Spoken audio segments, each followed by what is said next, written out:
mayambu ahanba maktada Manipuri wari yumjauna mayambu amuka hana punemjari ngasi su aikoina mahoksagum puduna laksari phul hora story ama wari asi lithok charapa matamda soikiba lankiba kaya yaurabasu mayamna puksal chauna ngapi wari asi hingliba natraga laikhidraba kanagumba mataga mari lenana ijaba wari nasadi bhabna mupung phana sagasaduna tabiriba pumnamaki oina anghaktangi awapo thanaba lijaba wari amakhakni Pare mayam adudi wari asi haunaba tawjaraklagi ngasigi wari asigi maming Sugi Farm numidang wairamgi matamni sanayayma amadi Ranjit makhoi gi haibadi masa masagi labukta sapok khoiraba matungda duba karakpani numidangi matamna goisile makhoigi masadasu kesu thoidokpa mata tawdana adum lai sanayaymana biri mati ama singlaga sum hairai ai taw Ranjit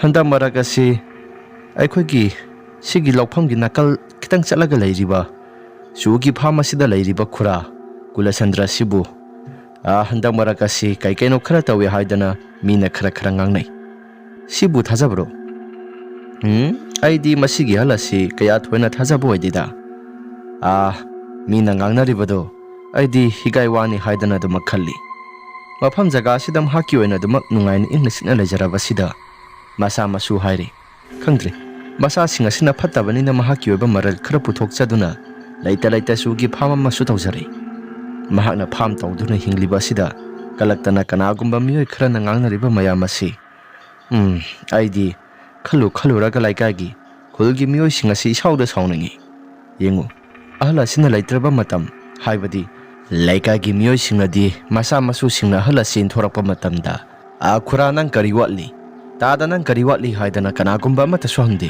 aduga mina Sugi Farm tawba horaklaba matam asidana yengsinbasina kongkayama aidi hala sigi maral thoidokna lairamoidra haiduna khali sanayama pharese madugi su thokpa marai laksarasani se handa maraga silai kaina hainariba mahaki nakalda lairiba henpam ase yimoto mahaki farm asigi lairiba yum masa asigi nakalda lairiba henpam ase masigi henpam ase ahing khudingi mathanta hekta nomi hai laikai gi halamansing kaithel chapa halamansing adum thengnaraba male hoi madu budi aisu khara dumaktai nahan su akhoi makhagi yumthangnabagi inawado ma khul thangnabasida saksana basalubani halakpaduda mahaksu yuka khara ngawbududa migi sigi mapase het lalaga lakpada henpam lairiba jaga sida mi amakhak leibagum tawi hai aduda henpam aduda yengdeng siluraga su kanagumba mat hek laitaba aduga khara lanthoktuna hek lakpa matamdana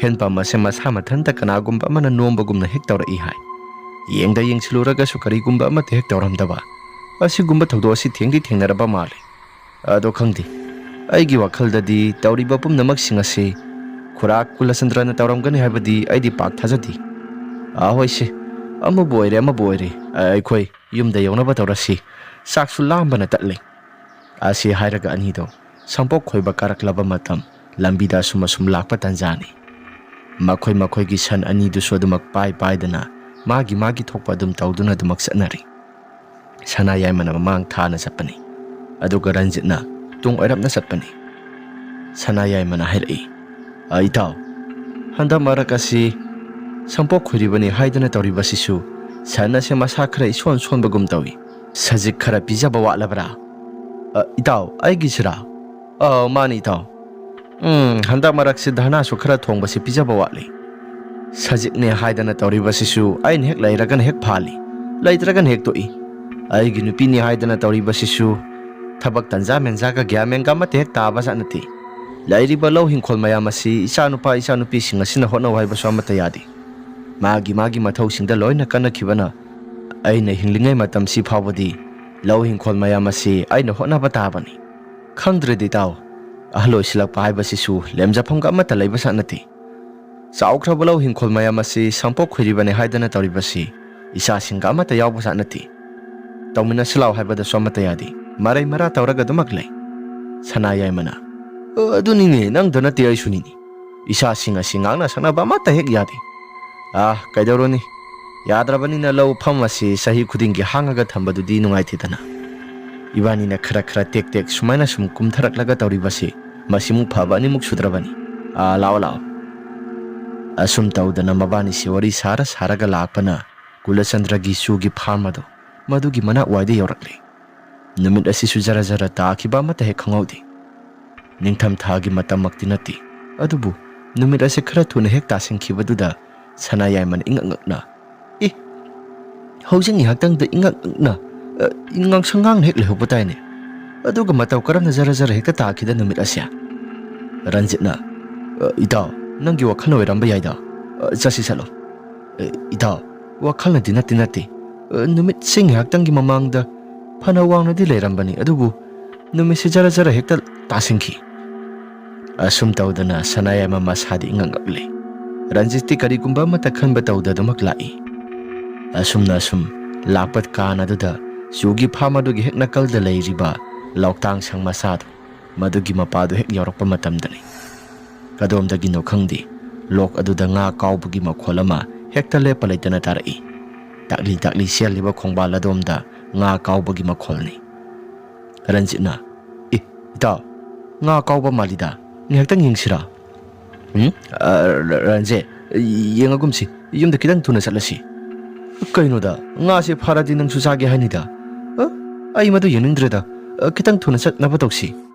Ita nang jakesu satlo ay ngihaktan oirabasu sigi sila iba khongbangi sing takli tawribasi yamna luba maksunate nga phabalai ni kaidorage. Aigi langyan phiasin hekta thalaga pharagadabani. As taunada karana khangni khudong thiba nanglaklabadi. Itaw kasu tawrosi. Asi hairaga Ranjit mahaki ngaksamda yaliba khudai masadu lokthorakli. Itaw si khara sangsilo. As nangna tawdoriba thabag asi aidi ongthokna pamkhidreda. Lausi sanaba oina tawrasi. As ngai khoda nga su yamna kaurisi As nga kaugera kauroida mafam jaga singa sai ibani kari hanakige. Era mawaga matalogdise kasu tawroisi. Asi hairaga Ranjit takli sialiba khongbangi singaduda sabuk launa kumkri. Makhuta pairiba phiyaduna yaduna lei. Adubu ngadi amata kauba urkhidri. Hojing ngaktangi mamangda nga kauduna saramba pumnamak singado makholga amata thoktaba makhai laikhibaduda Ranjitna sumna hairai. Kainoda Hojing ngaktangi mamangda nga mayam ama kauraga sida lehubataine aduga mataw karamna. As lauba khara thuna satnaba tawsiba mafam jaga sinaga minaga kaino khara hainare. Asi hairaga leiringai karigumba makhol khara tarakli sangadugi maning waiduda Ranjit phat yengkhatli adubu masado khamphre khangi. Sangadugi maning thangba sarugadomda Kulachandra saptingba makhai lepaga leirami. Karigumba amata di hairakti. Sanayay masumataw duda wag amata ngangdi khongdagi na kok phawbo tu sungkiba khangudi. Mabani tawriba mo mataw singa duda tumin na leptuna yengduna lay. Ranjitna kaino tawrisidya ay khudi ngasay makhai ngangnariba mayam asi taraga layramdana ko. Asi haidana Ranjit su tapna kakhalakli. Ranjitna kakhalaklaba matam zatya haidana tawraklaba matamni Kulachandra na wangang lai. Ay, nakwedi khongbana sida kaidoriba. Khura sigi khongbanda sialbe singa sida nga khara kawi haidana. Ay si karigumba amata khurada haidana nga si lakpra yengi haidana hapek kholaga yengbani. Adubu amata laktre khura. Ibunga nakwedi sida nga kawi haibadi kanana hairiba. Khura makhol khara takibaduda.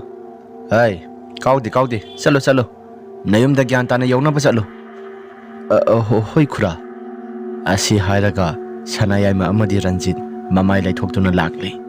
Adubu Ranjitki mahaki masada kaigumba wahang amadi hangli. Kaino khura Kulachandra sina halmakhadi wa ngangbada ingna tapna dumak ngangbani.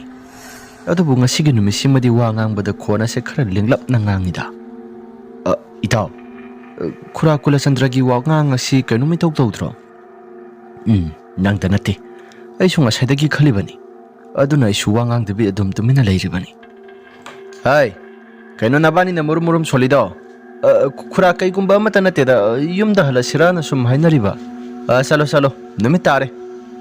Asi hairaga anido tunghan amata yengba tawda damak laklami.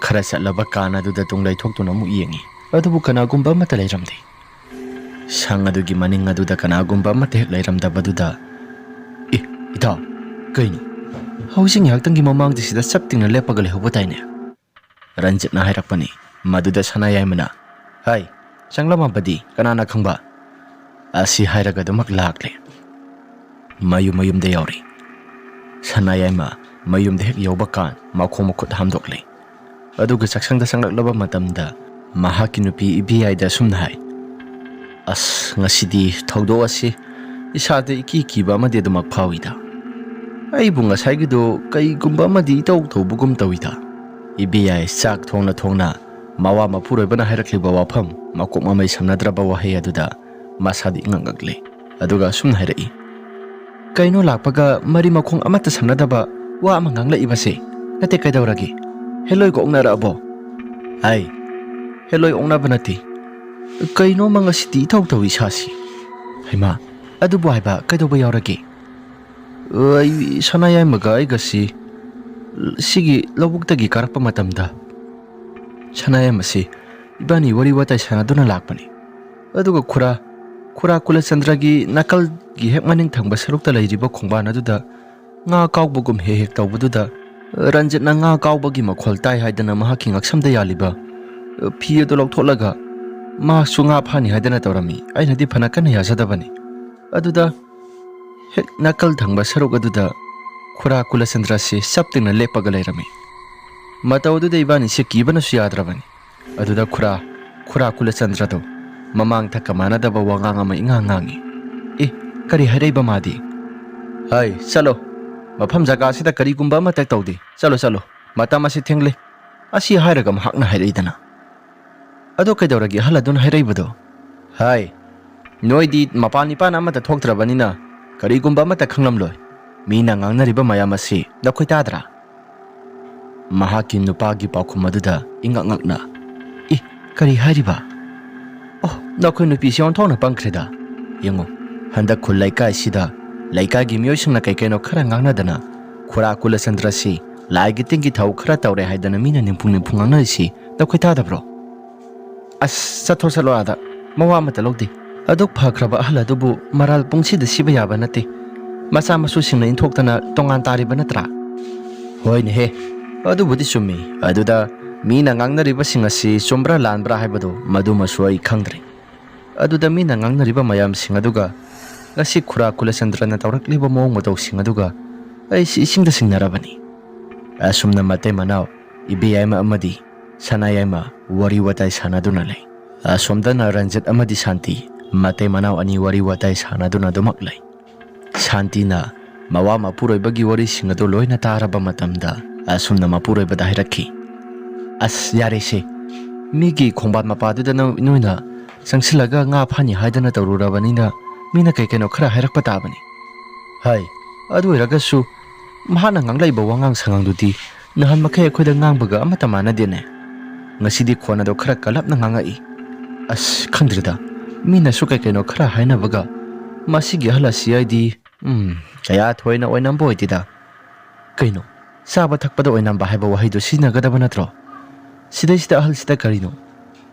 ꯌꯥꯔꯦꯁꯦ ꯅꯈꯣꯏ ꯅꯨꯄꯤꯒꯤ ꯇꯨꯀꯥ ꯇꯨꯀꯤ ꯊꯤꯕꯗꯣ ꯑꯃꯨꯛ ꯇꯧꯔꯛꯑꯅꯨ ꯌꯥꯔꯦ꯫ ꯉꯥꯡꯈ꯭ꯔꯦ꯫ ꯑꯁꯤ ꯍꯥꯏꯔꯒ ꯅꯨꯃꯤꯠꯇꯨꯃꯗꯤ ꯑꯗꯨꯃꯛ ꯍꯧꯈ꯭ꯔꯦ꯫ ꯃꯊꯪ ꯅꯨꯃꯤꯠꯀꯤ ꯄꯨꯡ 3 ꯇꯥꯔꯛꯄ ꯃꯗꯨꯒꯤ ꯃꯇꯝꯗꯅꯤ ꯁꯅꯥꯌꯥꯏꯃ ꯅꯨꯃꯤꯠꯇꯨꯃꯗꯤ ꯔꯟꯖꯤꯠ ꯀꯨꯝꯃꯛꯇ꯭ꯔꯦ꯫ ꯁꯅꯥꯌꯥꯏꯃ ꯃꯊꯟꯇ ꯈꯛꯇ ꯂꯩꯔꯝꯃꯤ꯫ ꯑꯗꯨꯕꯨ ꯈꯔ ꯂꯥꯞꯇꯛꯅ ꯀꯨꯂꯆꯟꯗ꯭ꯔꯅ ꯁꯅꯥꯌꯥꯏꯃ ꯍꯥꯏꯗꯅ ꯂꯥꯞꯅ ꯀꯧꯔꯛꯏ꯫ ꯁꯅꯥꯌꯥꯏꯃꯅ ꯀꯩꯅꯣ ꯀꯨꯂꯆꯟꯗ꯭ꯔꯅ ꯑꯩꯕꯨ ꯀꯧꯔꯛꯏꯕꯁꯤꯅ?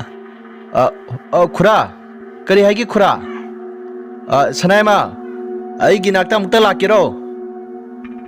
ꯀꯔꯤ ꯑꯃꯨꯛ ꯍꯥꯏꯒꯗꯧꯔꯤꯕꯖꯥꯠꯅꯣ? ꯍꯣꯏ ꯈꯨꯔꯥ ꯉꯥꯏꯍꯥꯛꯇꯪ ꯂꯩꯔꯒ ꯑꯩ ꯂꯥꯛꯆꯔꯒꯦ꯫ ꯑꯁꯤ ꯍꯥꯏꯔꯒ ꯁꯅꯥꯌꯥꯏꯃꯅ ꯀꯩꯅꯣ ꯈꯔ ꯃꯨꯔꯨꯝ ꯃꯁꯥ ꯃꯊꯟꯇ ꯁꯣꯜꯂꯤ꯫ ꯀꯔꯤ ꯑꯃꯨꯛ ꯍꯥꯏꯔꯛꯀꯗꯧꯔꯤꯕ ꯃꯁꯤꯒꯤ ꯑꯍꯜꯁꯤꯅ?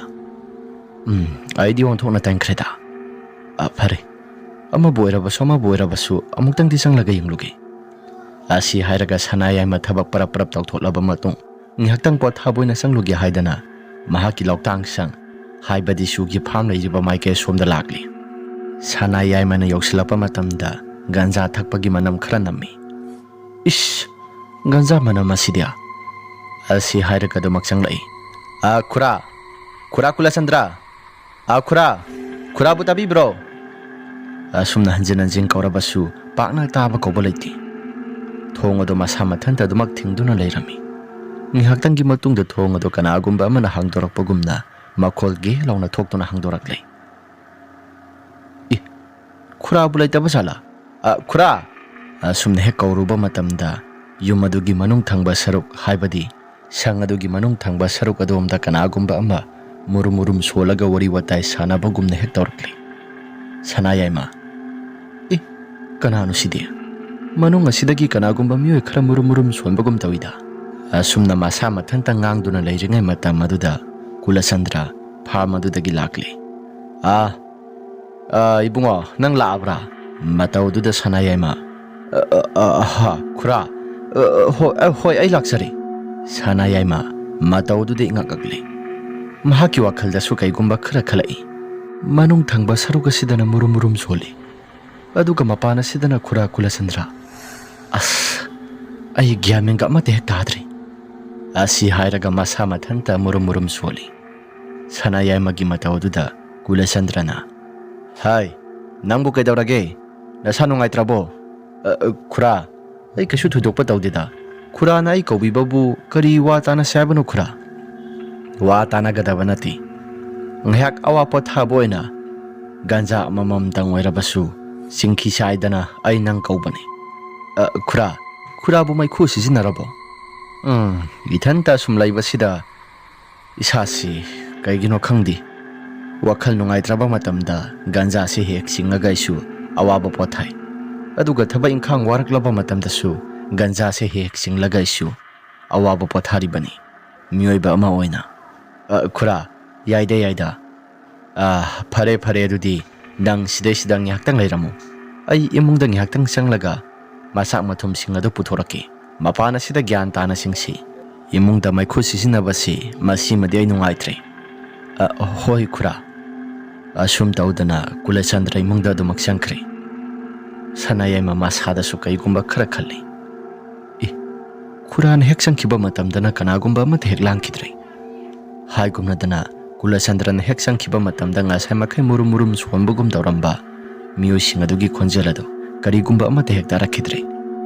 Siapthaduna dumak yengi adubu kanagumba matudi. Kulasandra na imungda mathanta murum sualibado mapaldagi dumak tai. Sanayaimana. Karinoda. Manung asida mahaki laigiting gi sanabada. Laigiting mayam singadu manungda dumak thamibra. Natragana manung asida kana lairibano. Asi hairaga Sanayaima wakhalda jaja yamna khalli. Adubu ngihaktangi matungda Kulasandra thorakli. Ganja thakadaba polam singadu loina puthoraklaba kanaduda ganja thakpagi polam singadu semba saba horakli. Sanayaimana siaptha mahaksu imung lomda yengi. Khuragi imung asida kana. Ihe nang asaidagi adugi oire siaptha yengido. Mani Khura. Oho. Sini Sanayaima. Manung asidagi angang khara thadokduna thami adunani. Angang thadokduna thami haibasida Sanayaimagi wakhalonda angang khara laibagum wakhalda khankre. Sanayaima su wa makha amata tadre. Khura, kakpadu madiyai kakpiragi. Se. Nang na kakpana khut khara yangadaba mali. Pangkui kuina supathagumsi. Thabak yamna sitnabani. Hoi Khura. Si hairaga anido ganja do kakthalaga dumak thakpa horakli sukhatuna. Sumna thakna. Yengo. Nipa masa. Ai dia halgi mata moisilakli. Isai su singa sinai bunung sidre haidana tongana inthokduna hek thamli. Aina sida leibasisu kari chari karam thai haidana karigumba matasu hangbirappa nati. Adubu laikagi miyoi singa sinai na ithanta ining tamna hingjabasida makhoina kaino khara ngangbiribasi aidi tabada isade haidi hanakidreda. Makhoina ngangliba sairiba mayam singa siaisu khangbudi khangi. Adubu tawriba pumnamak singa sina maram oiduna ngangphamsu thokti thokpani. Sumna hek hairakpa matam maduda manungda leiriba kolik mayam singado kanagumba amana thadarakpagi makholgumna makhol khara taba phanglai. Maduda Sanayaima khamprek khangi. Khura. ꯇꯥꯔꯛꯂꯤꯕ ꯃꯈꯣꯜ ꯑꯁꯤꯕꯨ ꯃꯅꯨꯡꯗ ꯍꯧꯗꯣꯡ ꯑꯃ ꯂꯩꯕꯅꯤ, ꯃꯗꯨꯅ ꯁꯣꯏꯗꯅ ꯑꯣꯏꯒꯅꯤ. ꯌꯥꯔꯦ ꯌꯥꯔꯦ, ꯊꯛꯄꯁꯨ ꯂꯣꯏꯁꯤꯜꯂꯕꯅꯤ나 ꯅꯪꯁꯨ ꯊꯕꯛ ꯑꯗꯨ ꯃꯈꯥ ꯇꯥꯅ ꯇꯧꯖꯔꯨꯔꯣ. ꯑꯁꯤ ꯍꯥꯏꯔꯒ ꯁꯅꯥꯌꯥꯏꯃ ꯃꯍꯥꯛꯁꯨ ꯑꯗꯨꯃꯛ ꯂꯥꯛꯂꯤ. ꯁꯅꯥꯌꯥꯏꯃꯅ ꯊꯣꯛꯂꯛꯂꯕ ꯃꯇꯝ ꯑꯗꯨꯗ ꯃꯍꯥꯛꯅ ꯁꯪ ꯑꯗꯨꯒꯤ ꯃꯅꯤꯡ ꯊꯪꯕ ꯁꯔꯨꯛ ꯑꯗꯣꯝꯗ ꯍꯦꯛ ꯂꯥꯛꯄ ꯀꯥꯟ ꯑꯗꯨꯗ ꯀꯨꯂꯆꯟꯗ꯭ꯔ ꯃꯊꯟꯇ ꯃꯨꯔꯨꯝ ꯃꯨꯔꯨꯝ ꯁꯣꯟꯕꯒꯨꯝ ꯃꯈꯣꯜ ꯈꯔ ꯇꯥꯕ ꯐꯪꯏ. ꯑꯗꯨꯕꯨ ꯍꯟꯅ ꯐꯥꯎꯕ ꯑꯃꯠꯇ ꯌꯦꯡꯕ ꯇꯧꯗ ꯁꯅꯥꯌꯥꯏꯃꯁꯨ ꯑꯗꯨꯃꯛ ꯂꯥꯛꯏ. ꯅꯨꯃꯤꯠ ꯑꯗꯨꯒꯤ ꯅꯨꯃꯤꯗꯥꯡꯃꯛꯇꯗ ꯔꯟꯖꯤꯠ ꯃꯅꯦꯝꯕꯣꯛ ꯍꯣꯏꯗ ꯃꯅꯦꯝꯕꯣꯛ ꯃꯁꯥꯗꯣ ꯉꯝꯗ꯭ꯔꯦ ꯍꯥꯏꯗꯅ ꯑꯗꯨꯃꯛ ꯆꯠꯂꯝꯃꯤ. ꯃꯍꯥꯛꯀꯤ ꯅꯨꯄꯤꯗꯤ ꯊꯦꯡꯂꯦ, ꯑꯩ ꯌꯨꯝꯗ ꯍꯜꯂꯛꯂꯔꯣꯏꯒꯦ, ꯅꯪ ꯑꯗꯨꯝ ꯍꯜꯂꯣ. ꯑꯉꯥꯡꯁꯤꯡ ꯑꯗꯨ ꯊꯥꯗꯣꯛꯇꯨꯅ ꯊꯝꯕꯗꯨ ꯅꯨꯡꯉꯥꯏꯇꯦ ꯍꯥꯏꯗꯅ ꯔꯟꯖꯤꯠ ꯃꯊꯟꯇ ꯂꯥꯛꯄꯅꯤ. ꯃꯍꯥꯛꯀꯤ ꯅꯨꯄꯤꯁꯨ ꯃꯍꯥꯛꯀꯤ ꯃꯄꯥꯝꯗ ꯑꯗꯨꯃꯛ ꯂꯦꯛꯍꯧꯔꯦ. ꯔꯟꯖꯤꯠꯅ ꯃꯨꯔꯨꯝ ꯃꯨꯔꯨꯝ ꯁꯣꯜꯂꯒ ꯁꯥꯏꯀꯜ ꯑꯗꯨ ꯊꯧꯅ ꯊꯧꯅ ꯑꯁꯨꯝꯅ ꯂꯥꯛꯏ. ꯀꯣꯛ ꯍꯟꯃꯤꯟꯅꯔꯛꯄ ꯌꯥꯕꯁꯤꯗ. ꯐꯔꯦ, ꯃꯃꯥ ꯅꯥꯗꯅ ꯂꯩꯖꯍꯧꯔꯕꯅꯤꯅ ꯑꯩꯁꯨ ꯑꯗꯨꯝ ꯌꯨꯝꯗ ꯂꯥꯛꯄ ꯇꯥꯕꯅꯤ. ꯑꯉꯥꯡꯁꯤꯡ ꯑꯁꯤ ꯊꯥꯗꯣꯛꯇꯨꯅ ꯆꯠꯄꯗꯤ ꯌꯥꯗꯕꯅꯤꯅ. ꯑꯁꯤ ꯍꯥꯏꯔꯒ ꯔꯟꯖꯤꯠꯁꯨ ꯃꯨꯔꯨꯝ ꯃꯨꯔꯨꯝ ꯁꯣꯜꯂꯒ ꯑꯗꯨꯃꯛ ꯂꯥꯛꯏ. ꯉꯥꯏꯍꯥꯛꯇꯪ ꯂꯩꯔꯕ ꯃꯇꯨꯡꯗ ꯃꯈꯣꯏꯒꯤ ꯂꯧꯐꯝ ꯑꯁꯤ ꯌꯧꯔꯦ. ꯂꯧꯐꯝ ꯑꯗꯨ ꯌꯦꯡꯅ ꯌꯦꯡꯅ ꯔꯟꯖꯤꯠꯅ ꯑꯁꯨꯝꯅ ꯍꯥꯏꯔꯛꯏ. ꯍꯟꯗꯛꯇꯤ ꯂꯧ ꯑꯁꯤ ꯀꯌꯥꯝ ꯀꯨꯏꯅ ꯄꯣꯠꯊꯣꯛꯄꯨ ꯀꯌꯥꯝ ꯊꯣꯛꯀꯗꯧꯔꯤꯕ? ꯈꯪꯗ꯭ꯔꯦꯗ. ꯏꯁꯥꯁꯨ ꯀꯌꯥ ꯃꯅꯨꯡ ꯑꯣꯏꯅ ꯅꯨꯡꯉꯥꯏꯇꯕꯅꯤ. ꯑꯗꯨꯕꯨ ꯅꯨꯄꯤ ꯃꯄꯥꯝꯗ ꯆꯠꯇꯕ ꯌꯥꯗꯕꯅꯤꯅ ꯇꯉꯥꯏ ꯐꯗꯅ ꯑꯗꯨꯃꯛ ꯆꯠꯂꯨꯔꯕꯅꯤ. ꯐꯔꯦ, ꯄꯨꯡ ꯑꯁꯤꯁꯨ ꯊꯦꯡꯖꯤꯜꯂꯛꯂꯦ, ꯌꯨꯝꯗ ꯍꯟꯅꯕ ꯇꯧꯔꯒꯦ. ꯑꯁꯤ ꯍꯥꯏꯔꯒ ꯁꯥꯏꯀꯜ ꯑꯗꯨ ꯊꯧꯗꯨꯅ ꯂꯥꯛꯂꯕ ꯇꯥꯟꯖꯥꯗꯨꯗ ꯔꯟꯖꯤꯠꯀꯤ ꯇꯨꯡ ꯑꯣꯏꯔꯞꯅ ꯀꯅꯥꯒꯨꯝꯕ ꯃꯤꯁꯛ ꯑꯃ ꯁꯠ ꯂꯥꯟꯗꯨꯅ ꯆꯠꯈꯤꯕꯒꯨꯝꯅ ꯁꯍꯨꯝ ꯈꯔ ꯐꯪꯏ. ꯔꯟꯖꯤꯠꯅ ꯀꯅꯥꯅꯣꯗ? ꯑꯁꯤ ꯍꯥꯏꯔꯒ ꯃꯃꯥꯏ ꯑꯗꯨ ꯈꯪꯂꯩ ꯂꯩꯊꯣꯔꯛꯄ ꯃꯇꯝꯗ ꯀꯅꯥꯒꯨꯝꯕ ꯑꯃꯠꯇꯗꯤ ꯂꯩꯔꯝꯗꯦ. ꯔꯟꯖꯤꯠ ꯃꯁꯥꯗ ꯈꯔ ꯆꯤꯡꯅꯩ. ꯑꯗꯨꯕꯨ ꯀꯥ ꯍꯦꯟꯅ ꯊꯣꯏꯅ ꯃꯁꯥꯗ ꯆꯤꯡꯅꯕꯗꯤ ꯐꯥꯎꯕ ꯇꯧꯗ ꯑꯗꯨꯝ ꯄ꯭ꯔꯞ ꯄ꯭ꯔꯞ ꯂꯥꯛꯂꯤ. ꯃꯌꯨꯝꯗꯒꯤ ꯐꯣꯟ ꯇꯧꯔꯛꯄꯁꯨ ꯂꯦꯞꯄ ꯂꯩꯇꯦ. ꯃꯆꯥꯅꯨꯄꯤꯅ ꯕꯕꯥ ꯍꯜꯂꯛꯑꯕ꯭ꯔꯣ? ꯍꯜꯂꯦ. ꯑꯩꯈꯣꯏꯒꯤ ꯂꯧꯐꯝ ꯑꯗꯣ ꯃꯗꯨꯒꯤ ꯃꯄꯥ ꯌꯧꯔꯦ. ꯂꯥꯛꯑꯅꯤ. ꯑꯗꯣ ꯏꯃꯥꯗꯤ ꯂꯥꯛꯄ꯭ꯔꯣ? ꯅꯃꯥꯗꯤ ꯑꯍꯤꯡ ꯂꯦꯛꯀꯅꯤ ꯍꯥꯏꯗꯅ ꯂꯩꯍꯧꯔꯦ. ꯍꯌꯦꯡ ꯒ꯭ꯌꯥꯟ ꯇꯥꯅ ꯂꯥꯛꯑꯒꯦ ꯍꯥꯏꯗꯅ ꯂꯩꯍꯧꯔꯕꯅꯤ. ꯑꯣ ꯐꯔꯦ, ꯅꯪ ꯆꯥꯛ ꯆꯥꯊꯣꯛꯑꯕ꯭ꯔꯥ? ꯆꯥꯔꯦ. ꯑꯗꯣ ꯄꯄꯥꯗꯤ ꯆꯥꯔꯛꯑꯕꯣ? ꯑꯩꯁꯨ ꯆꯥꯔꯛꯑꯦ. ꯅꯕꯣꯛ ꯍꯣꯏꯗ ꯒ꯭ꯌꯥꯟ ꯇꯥꯅ ꯆꯥꯔꯒ ꯆꯠꯈ꯭ꯔꯣ ꯍꯥꯏꯗꯅ ꯆꯥꯔꯛꯇꯕ ꯌꯥꯗꯗꯅ ꯑꯩꯈꯣꯏꯁꯤ ꯆꯥꯔꯛꯂꯤ. ꯐꯔꯦ, ꯑꯩꯁꯨ ꯂꯥꯛꯑꯅꯤꯗ. ꯑꯁꯨꯝ ꯍꯦꯛ ꯋꯥꯔꯤ ꯋꯥꯇꯥꯏ ꯁꯥꯗꯨꯅ ꯂꯩꯔꯤꯉꯩ ꯃꯇꯝ ꯑꯗꯨꯗ ꯈꯣꯡꯕꯥꯟ ꯂꯩꯔꯤꯕ ꯃꯥꯏꯀꯩ ꯁꯣꯝꯗ ꯀꯅꯥꯒꯨꯝꯕ ꯃꯤꯁꯛ ꯑꯃ ꯏꯔꯨꯖꯕꯒꯨꯝꯅ ꯃꯈꯣꯜ ꯈꯔ ꯇꯥꯕ ꯐꯪꯂꯛꯏ. ꯅꯨꯄꯥ ꯑꯃꯅ ꯍꯩ ꯍꯥꯏꯔꯒ ꯃꯁꯥꯗ ꯀꯔꯤꯒꯨꯝꯕ ꯑꯃ ꯃꯨꯔꯨꯝ ꯃꯨꯔꯨꯝ ꯁꯣꯜꯂꯒ ꯏꯔꯨ ꯃꯥꯏꯊꯜꯂꯨꯖꯕꯒꯤ ꯃꯈꯣꯜ ꯑꯃ ꯔꯟꯖꯤꯠꯅ ꯂꯦꯞꯄ ꯂꯩꯇꯅ ꯇꯥꯕ ꯍꯧꯔꯛꯂꯤ. ꯔꯟꯖꯤꯠꯅ ꯀꯗꯣꯝꯗꯒꯤ ꯈꯣꯟꯖꯦꯜꯅꯣ ꯁꯤꯗꯤ? ꯈꯣꯡꯕꯥꯟ ꯂꯩꯔꯤꯕ ꯃꯥꯏꯀꯩ ꯁꯣꯝꯗ ꯃꯥꯜꯂꯤ. ꯑꯩꯕꯨ ꯑꯃꯨꯛꯇꯪ ꯌꯦꯡꯁꯤꯔꯥ? ꯌꯦꯡꯉꯔꯣꯏꯒꯦꯗ. ꯑꯁꯤ ꯍꯥꯏꯔꯒ ꯔꯟꯖꯤꯠ ꯑꯗꯣ ꯁꯥꯏꯀꯜ ꯑꯗꯨ ꯈꯔ ꯑꯃꯨꯛ ꯊꯧꯔꯛꯂꯕ ꯃꯇꯝ ꯂꯧꯇꯥꯡ ꯁꯪ ꯂꯩꯔꯤꯕ, ꯍꯥꯏꯕꯗꯤ ꯀꯨꯂꯆꯟꯗ꯭ꯔꯒꯤ ꯁꯪ ꯂꯩꯔꯤꯕ ꯃꯥꯏꯀꯩ ꯁꯣꯝꯗꯣ ꯃꯗꯨ ꯂꯥꯟꯊꯣꯛꯀꯗꯕ ꯇꯥꯟꯖꯥ ꯑꯣꯏꯁꯤꯜꯂꯛꯂꯤ. ꯇꯥꯟꯖꯥ ꯑꯗꯨꯃꯛꯇꯗ ꯃꯍꯥꯛꯀꯤ ꯁꯥꯏꯀꯜ ꯑꯗꯨꯁꯨ ꯆꯦꯟ ꯇꯥꯊꯣꯛꯈ꯭ꯔꯦ, ꯏꯈꯪ ꯈꯪꯍꯧꯗꯅ. ꯔꯟꯖꯤꯠꯅ ꯁꯥꯏꯀꯜ ꯑꯁꯤꯁꯨ ꯃꯇꯥꯡ ꯃꯇꯝ ꯏꯆꯥ ꯆꯥꯗꯅ ꯆꯦꯟ ꯇꯥꯊꯣꯛꯈ꯭ꯔꯦ. ꯅꯨꯡꯉꯥꯏꯈꯤꯗ꯭ꯔꯦꯗ. ꯑꯃꯝꯕ ꯃꯔꯛ ꯑꯁꯤꯗ ꯑꯩꯕꯨ ꯑꯃꯨꯛ ꯁꯦꯝꯃꯒ ꯁꯥꯟꯅꯈꯤꯗꯣꯔꯤꯕ꯭ꯔꯣ? ꯁꯦꯝꯗꯕꯤ ꯑꯗꯨꯝ ꯆꯠꯂꯒꯦꯗ. ꯁꯦꯝꯗꯕꯤ ꯑꯗꯨꯃꯛ ꯆꯠꯂꯕꯗꯤ ꯁꯥꯏꯀꯜ ꯑꯁꯤ ꯑꯃꯨꯛ ꯏꯜꯂꯒ ꯑꯃꯨꯛ ꯆꯠꯀꯗꯧꯔꯤꯕꯅꯤ ꯑꯃꯝꯕ ꯃꯔꯛ ꯑꯁꯤꯗ. ꯁꯦꯝꯃꯒ ꯑꯗꯨꯝ ꯊꯧꯈ꯭ꯔꯒꯦ. ꯑꯁꯤ ꯍꯥꯏꯔꯒ ꯔꯟꯖꯤꯠꯁꯨ ꯁꯥꯏꯀꯜ ꯑꯗꯨ ꯆꯦꯟ ꯇꯥꯔꯤꯕꯗꯣ ꯃꯈꯥ ꯇꯥꯅ ꯑꯗꯨꯃꯛ ꯁꯦꯝꯃꯤ. ꯑꯁꯨꯝꯅ ꯁꯦꯝꯅ ꯂꯩꯔꯤꯉꯩ ꯃꯇꯝ ꯑꯗꯨꯗ ꯔꯟꯖꯤꯠ ꯃꯍꯥꯛꯀꯤ ꯃꯁꯥꯗꯁꯨ ꯀꯔꯤꯒꯨꯝꯕ ꯅꯨꯡꯁꯤꯠ ꯑꯁꯥꯕ ꯑꯃ ꯍꯨꯝꯂꯛꯄꯒꯨꯝꯅ ꯃꯍꯥꯛꯀꯤ ꯃꯁꯥꯗ ꯁꯍꯨꯝ ꯈꯔ ꯐꯪꯕ ꯍꯧꯔꯛꯂꯤ. ꯔꯟꯖꯤꯠꯅ ꯀꯗꯣꯝꯗꯒꯤ ꯅꯨꯡꯁꯤꯠꯅꯣ? ꯑꯩꯒꯤ ꯏꯁꯥꯁꯤꯗ ꯊꯦꯡꯂꯛꯂꯤꯕꯁꯤꯅ ꯅꯨꯡꯁꯤꯠ ꯑꯁꯥꯕ ꯅꯠꯇ꯭ꯔꯥ? ꯃꯃꯥꯡꯊꯛꯀꯤ ꯃꯇꯝꯗ ꯅꯨꯡꯁꯤꯠ ꯑꯁꯥꯕꯁꯤ ꯊꯦꯡꯂꯕꯗꯤ ꯂꯥꯏꯒꯤ ꯇꯤꯟꯒꯤ ꯃꯔꯝꯗ ꯀꯩꯅꯣ ꯈꯔ ꯑꯍꯜ ꯂꯃꯟꯁꯤꯡꯅ ꯇꯧꯋꯦꯅ ꯍꯥꯏꯅꯕꯅꯤ. ꯁꯤꯕꯨ ꯆꯨꯝꯗꯧꯔꯤꯕ꯭ꯔꯣ? ꯑꯁꯨꯝꯅ ꯂꯩꯔꯤꯉꯩ ꯃꯇꯝ ꯑꯗꯨꯗ ꯅꯥꯍꯦꯕꯒꯤ ꯃꯈꯣꯜ ꯑꯁꯤ ꯂꯦꯞꯄ ꯂꯩꯇꯅ ꯑꯗꯨꯃꯛ ꯇꯥꯕ ꯍꯧꯔꯛꯂꯤ. ꯀꯨꯂꯆꯟꯗ꯭ꯔꯒꯤ ꯁꯪ ꯃꯅꯨꯡ ꯑꯗꯨꯗ ꯔꯟꯖꯤꯠꯅ ꯍꯧꯖꯤꯛ ꯉꯥꯏꯍꯥꯛꯇꯪꯒꯤ ꯃꯃꯥꯡꯗꯅ ꯈꯣꯡꯕꯥꯟ ꯑꯁꯤꯗ ꯃꯤ ꯏꯔꯨꯖꯕꯒꯤ ꯃꯈꯣꯜ, ꯑꯗꯨꯒ ꯍꯧꯖꯤꯛꯅ ꯅꯥꯍꯦꯕꯒꯤ ꯃꯈꯣꯜ. ꯁꯤꯒꯤ ꯑꯍꯜ ꯑꯁꯤꯅ ꯇꯧꯒꯦ ꯌꯥꯎꯅ ꯇꯧꯔꯤꯕ꯭ꯔꯥ? ꯑꯁꯨꯝꯅ ꯉꯥꯡꯅꯗꯨꯅ ꯂꯩꯔꯤꯉꯩ, ꯃꯁꯥ ꯃꯊꯟꯇ ꯄꯥꯡꯈꯟ ꯈꯟꯗꯨꯅ ꯂꯩꯔꯤꯉꯩ ꯃꯇꯝ ꯑꯗꯨꯗ ꯃꯨꯔꯨꯝ ꯃꯨꯔꯨꯝ ꯁꯣꯜꯂꯝꯕ ꯄꯨꯝꯅꯃꯛꯁꯤꯡꯅ ꯍꯦꯔꯝꯕ ꯈꯣꯟꯖꯦꯜꯁꯤꯡ ꯑꯗꯨ ꯆꯞ ꯍꯦꯛꯇ ꯂꯦꯞꯈ꯭ꯔꯦ. ꯃꯇꯧ ꯑꯗꯨꯗ ꯔꯟꯖꯤꯠꯅ Masigi halasina ingonda sanagi haidana sanariba mali. Amuktang layduna yengsiraisu. Sangsilaga yengningida. Yenguraga amuk kudungthiba amuk tagadabra. Asi hairaga Ranjitsu wakhalda jajat aduma khanduna cycle sianado semjinba khara thuna loisilaktuna mahaksu sanaba prap tawrakli. Asum hek sanaba thorang tawraklaba matam maduda Ranjit mahaki masagi cycle asida kanagumba misak ama dak launa songkhalapagumna makhol khara taki. Cycle gi maning asisu khanglumlum thai. Ranjitna kana oirika ba cycle gi maning asida khanglumlum tharakli basina. Asi hairaga Ranjit mamai laithoktuna yengdi. Adubu adumak induna adumak chatli. Asumna lairingai matam maduda Ranjit mahaki cycle ado tungthangba saruga sida kanagumba misak amana murum suanbagumna makhol khara taraklabani. Kulasandragi nakal adomda haibadi mahaki sangadugi nakalda lairiba henpa madusu kanagumba misak amana nuombagumna makhol khara ki ka launa taba horkli. Ranjitna cycle asigin maning thangba saruk sidasu kanagumba misak ama lairi. Aduga sigi aina tarakliba khonjela sibu karino. Henpa masisu kanagumba miyoi kharana nuombagumna makhol khara tarakli. Asi hairaga Ranjitsu masado kina cycle aduda laithoktuna yingloi. Adubu kanagumba amati hek tonglamdi. Mamai laithoktuna yinglakpa matam aduda kanagumba amatasu tongda yang namuk lairami. Ranjit mataw aduda ipa khali aduga ngakpasu phawri.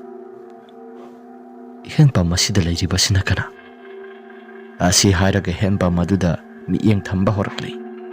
Henpa makhong aduda kanagumba miyoi khara henpa madu nomduna murum suanbagum wari watai khara sanabagum tawri. Henpa madugi makhong aduda sialiba khongbana adusu kanagumba miyoi khara na nga phabagi matawgumna isitpagi matawgumna tawrami. Mataw adu uba matamda Ranjit masada koksawpi kari. Masa mana adusu sap yungba makai masada aki tujungba khara phawrakli. Ranjitna kaina toriba sidia. Haidi shasi kamlak se thatak nikpa makai ishasi iki kiba horkledana. Sida lairi sidi laimu ngakta natra mani. Asi hairaga Ranjit mifam hongda khongpham adu sodumak masi lengba tawda tumina dumak leptuna lay. Asumna lairingai matam aduda laimu mayam singadusu sap hekta lepi. Ranjit tamna dumak yenglai. Ranjitsu masadi papa khana dumak lepi. Asumna lairingai matam aduda Ranjitsu ai cycle asi illaga khara thuna chatlahora sira masi phawba ingamde pumnamak sing asigi horakphamdi khura Kulasandra nangna yamba ngakta thoanba ngaktani mina hainariba sing asi aidi nahan makhadi pakna bu thajarudi handak marak tawriba pumnamak sing sorok chapa miyoi singna thengnai hairiba sing asidi nangna thoanba yamba ngakta oireko.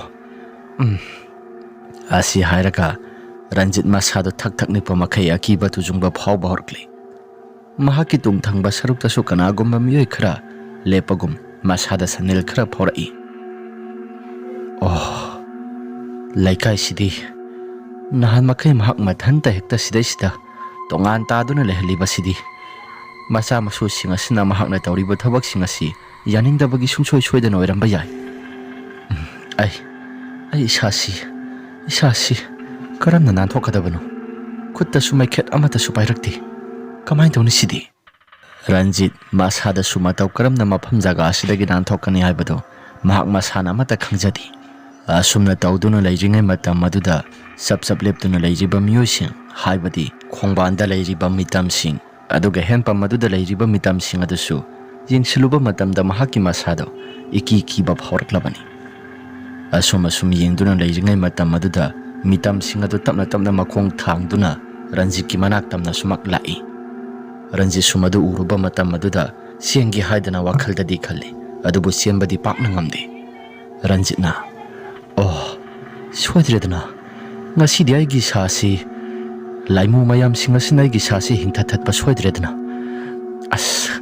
Sidi kamai tawni ai sasi mafam marang khangdana mafam jaga simaktada laigi tingi laitena sialaga sibaibado ai soidana thokpa tari. Asi hairaga Ranjit masada akiba tujungba mayam singaduna maram oiraga masado thak nipa makai kiba horakli. Asumna lairingai matam adudi ikhang khangaudana kanagumba misak amana gari masa thaurakduna maising ado kapa horaklabani. Gari masa se sorokta laktringai matam haibadi maingala se sorokta phauraktingai matam aduda laiba laimu mayam singado Ranjit ki manakta khara khara tapna tapna murum sonduna laklabani. Gari masa do gi maingala aduda haujing yaktang gi mamang do ramba mayam singado lohen hekta mangkre. Ranjit sumas khada swai lawi. Haish aigi tungda lairamba sanel khara phangi haidana khalambadasu aduga mamang asida laiba mitam khara dusu sap hekta leptuna adumak laambado lohen hekta mangkre. Gari masa si gi maingala sida pare aisu gari masa si gi maingala sida isu masigi matung inaduna ai khara tuna yumda yauna basal horagi. Asi hairaga mitam adusu loina mangkhrabaduda Ranjit prap mayumda cycle adut adum thauduna lakli. Nongalaba matungda masadu inunungaiti. Sanayay malai Ranjit ki mayumda. Itaw Ranjit tabro. Itaw Ranjit. Asumna hekkorai. Ranjit na. Itaw sanayay ma oibirabra. Mani itaw. Sanglo itaw. Ay isa singamdadana. Ay giphamong asida dumak hiptuna lairi. Itaw, kari wana ngamdabano. Ngarang sulakti. Ngarang do kok khrasi. Lok lehau si tawrakadaba mali haidana isu. Labuk taga mata kumlaktrabani. Aduda nungthilwagi matam aduda igi nupidugi mama inembok ado mashangamdre haidana. Madugi manakta amuk aigi nupiga saminarubani. Halakpaduda kay kaino kharasu aigi sada thengnarai. Madugi pau singado taba matamda sanayay ma kay thengnariba. Numidang ahingi matamakti oidri. Kharadi do magthengjilaklabani. Sigi khura kulasandragi mahaki sugi pham jaga se hek yorapa matamda aigi cycle gi siena se hekta tathokhi haiwani. Adudagi aisu mamnaga mambane siena do mara ga siamlak patanjaduda pop launa tarakli. Adudagi cycle ase thauge haidana tawraklaba kana duda aigi cycle gi maning asida kanagumba ama hek tongbagumna khanglumlum tharakpani. Maduda aisu karigumba amatadi yenguba tawdri. Adudagi khongba leiriba maike somda kanagumba miyoi ama irujabagumna ising adu langbagi makhol kharasu tholai. Murum solaga henpam leiriba jaga aduda kanagumba miyoi khara ising nomduna wari watai sanabagumna sutarai. Aina kanano haidana yengthokluba matamda musuk muraba miyoi khara leirami. Aduga aigi cycle gi maning thangba sarukta tongliba miyoi dusu kanagumba amate hek leiramdi. Mitam singado sap tingna dumak ay tamna yinglai. Aduga aigi hek nakal thangba saruk tung oirapna kanagumba miyoi khara lepagumna aigi sadasu sanel phawi. Adubu aina sumasum yengduna leijingai matam aduda aigi inaktamna kanagumba miyoi khara aina uriba mimangda uriba mitam singadusu changlai. Garido hek thorokpa gari masama hek thorokpa matamdagi horaga karigumba amate hek ukidri. Nangi wari asiga aidi karigumba ama isadi phawida. Ranjit ki wari singado taba matamda ngarang tawkiba pumnamaksing haibadi sanayay maga kulasandraga ganja thakna thokiba thodok singado pareng sana ningsingba horakli. Ranjit na itaw kari wari no. Ngarang si khura kulasandrana ganja thakselao haidana kawi. Adubu ngarang tawriba mawang matau singadudi aidi sas ingak pungakli. Pokpadagi amok madugi thawdo ado thengnadri. Ranjit na kari thawdok thokhiba laibagi si amuta hairo si. Itaw ngarang si ganja thakse haidana kawri. Aina khura haidana kawbadasu mahakti amata kumlakti. Mahaki imung aduda kanagumba ama laibagumna thong asi haidorai tapna. Aina khura haidana yamna hongna kawbadasu karigumba amata hek khumdi. Madugi ona tainabada mahakti sugi marak aduda adumak tholai. Aina kaidaurage haidana hangbadasu ganja thakse haidana kawbani hai. Ganja do lawba sangkhibadasu murum kanagumba kharaga wari watai sanai. Aisu hena kanano haidana hangchiludri. Ganja thakna lairingai matamdasu saphu uyan mayam singasi hekta grong launa kanagumba amana thengmagumna hekta tawani. Aina kanano haidana hangbada hawdongna hekta mahai. Itaw masigi halasi bani nang ningphung ngana bado ꯂꯩꯀꯥꯏꯅ ꯉꯥꯡꯅꯔꯤꯕꯁꯤꯡ ꯑꯁꯤꯒ ꯃꯁꯤ ꯆꯥꯅꯅꯃꯛꯀꯤ ꯆꯨꯝꯂꯒꯗ꯭ꯔꯥ? ꯑꯩ ꯏꯁꯥꯁꯤ ꯏꯔꯥꯡ ꯂꯥꯡꯉꯤꯗ꯫ ꯏꯇꯥꯎ, ꯂꯩꯀꯥꯏꯒꯤ ꯃꯤꯑꯣꯏꯁꯤꯡꯅ ꯍꯥꯏꯅꯔꯤꯕꯁꯤꯡ ꯑꯁꯤ ꯑꯩꯗꯤ ꯃꯁꯤ ꯈꯦꯇꯣꯛꯇꯨꯅ ꯆꯠꯄꯁꯤ ꯂꯥꯟꯒꯗ꯭ꯔꯥ ꯍꯥꯏꯗꯨꯅ ꯈꯜꯂꯤ꯫ ꯏꯇꯥꯎ, ꯃꯁꯤ ꯆꯨꯝꯗꯤ ꯆꯨꯝꯒꯗꯧꯔꯤ꯫ ꯑꯍꯜ ꯑꯁꯤ ꯅꯥꯏꯇꯣꯝ ꯇꯥꯕꯒꯤ ꯍꯧꯅꯕꯤ ꯃꯍꯥꯛꯀꯤ ꯂꯩꯔꯤꯕ ꯆꯨ ꯃꯌꯥꯝ ꯑꯁꯤ ꯍꯨꯔꯥꯟꯗꯅꯕ ꯃꯍꯥꯛꯀꯤ ꯂꯥꯏꯒꯤ ꯇꯤꯟꯒꯤ ꯊꯧ ꯃꯌꯥꯝꯁꯤꯡ ꯑꯁꯤ ꯇꯧꯔꯒ ꯂꯥꯏꯇꯤꯟ ꯃꯌꯥꯝꯁꯤꯡ ꯑꯁꯤ ꯉꯥꯛꯍꯟꯗꯨꯅ ꯊꯝꯂꯤꯕ꯭ꯔꯥ? ꯑꯩꯗꯤ ꯃꯗꯨꯝꯅ ꯍꯦꯛ ꯆꯤꯡꯅꯔꯛꯂꯕꯅꯤ꯫ ꯑꯁꯨꯝꯅ ꯑꯅꯤꯁꯦ ꯋꯥꯔꯤ ꯋꯥꯇꯥꯏ ꯁꯥꯟꯅꯗꯨꯅ ꯂꯩꯔꯤꯉꯩ ꯃꯇꯝ ꯑꯗꯨꯗ ꯁꯥꯟꯇꯤꯁꯨ ꯂꯥꯛꯂꯤ꯫ ꯁꯥꯟꯇꯤꯅ ꯇꯥꯗꯁꯨ ꯂꯥꯛꯏꯕ꯭ꯔꯥ? ꯑꯥꯎ, ꯂꯥꯛꯏ ꯏꯕꯦꯝꯃ꯫ ꯏꯕꯦꯝꯃꯗꯤ ꯂꯥꯛꯄꯒ ꯁꯣꯔ ꯃꯄꯤ ꯑꯃ ꯆꯥꯎꯅ ꯍꯣꯜꯂꯤꯕꯗꯨꯕꯨ ꯋꯥꯅ ꯂꯥꯛꯄ ꯃꯥꯜꯂꯤꯗ꯫ ꯈꯪꯗꯦ, ꯏꯪꯒꯤꯠ ꯏꯔꯥꯡ ꯈꯪꯃꯤꯟꯅꯗꯕ ꯈꯪꯗꯕ ꯅꯨꯄꯥꯒ ꯂꯩꯃꯤꯟꯅꯕꯁꯤ ꯑꯣꯟꯊꯣꯛꯅ ꯋꯥꯈ꯭ꯔꯦ ꯇꯥꯗ꯫ ꯍꯥꯏ, ꯀꯔꯤꯒꯤ ꯏꯪꯒꯤꯠ ꯏꯔꯥꯡ ꯈꯪꯗꯕꯅꯣ?